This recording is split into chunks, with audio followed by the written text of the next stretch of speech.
listening to an audio article by the Common Constitutionalist.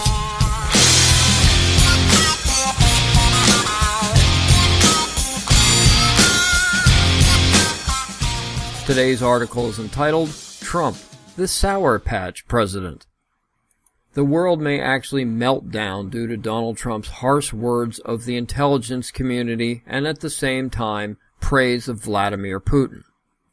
As an aside, isn't it funny how the left all of a sudden are the greatest boosters of the American intelligence community when back in the Bush era the left couldn't lambast them enough for dragging us into the Iraq War under false pretenses.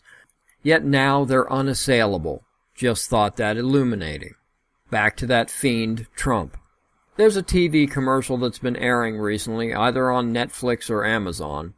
Anyway, it's for a candy. They call it Sour Patch Candy. My kids used to eat it. The commercial describes the candy as, first they're sour, then they're sweet. First the candy, which is animated in the commercial, does something bad, sour, but then follows up by doing something good, sweet. Well, that's Trump. And this silly candy analogy could very well have described the day between the two leaders.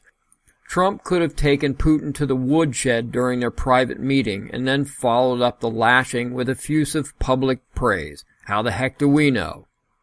If I were a betting man, I would put my money on that scenario. It's what he does with all leaders of various nations, friend and foe alike. How is this any different than what he did regarding Kim Jong-un? First, Trump slams Kim on several issues and calls him Little Rocket Man. Then he meets with Kim and publicly praises him as a smart guy, and the press jumped on Trump for both. I wrote about this in June for WorldNet Daily in an article entitled Trump's Diplomacy, Smack 'em Down, Butter 'em Up. Ben Shapiro wrote a piece for National Review that he thought Americans were beginning to tune Trump out. Quote, more than a year ago, I wrote in these pages that Americans were beginning to tune Trump out. Many Americans have been treating Trump as a guy to ignore except when he bothers them. An approach that seems pretty reasonable at this point, I suggested.